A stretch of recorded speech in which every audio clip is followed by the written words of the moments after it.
ईशाननिर्वाणरूपं विभुं व्यापकं ब्रह्मवेदस्वरूपं निजं निर्गुणं निर्विकल्पं निरीहं चिदाकाशमाकाशवासं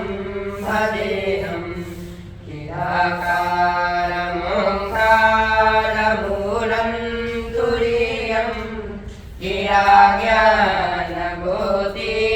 तमीशं गिरीशं करालं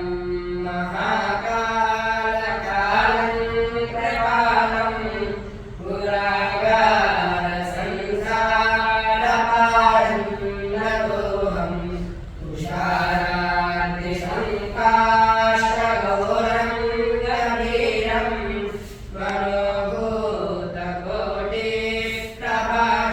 मनोभूतकोटिप्रभाश्रीशरीरं सुरन्मौलिकल्लोलिनी चारुगङ्गा लसद्भालभालेन्दुकण्ठे भुजङ्गा चलत्कुण्डलं रोदुनेत्रं विशालं प्रसन्नाननं नीलकण्ठं दयालं मेघाधीशशर्माम्बरं मुण्डमालं प्रियं शङ्करं सर्वनाथं भजामि प्रसन्नं प्रकृष्टं प्रगल्भं परेशम् अखण्डं परं भानुकोटिप्रकाशं त्रयशूलनिर्मूलं शूलपाणि पदेहं भवानीपतिं भावगम्यम् आदितकल्याणकल्पान्तकारी सदा सच्चिदानन्ददाता पुरारी चिदानन्दसन्दोहमोहापहारी प्रसीद प्रभो मन्मथारी दयावागुमानाथपादारविन्दं भजन्ति लोके परिभावनानां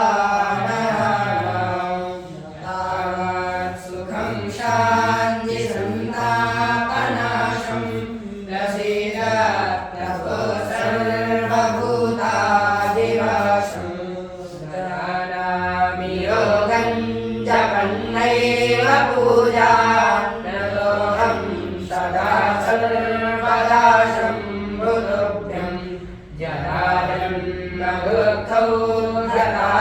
धराताप्यमानं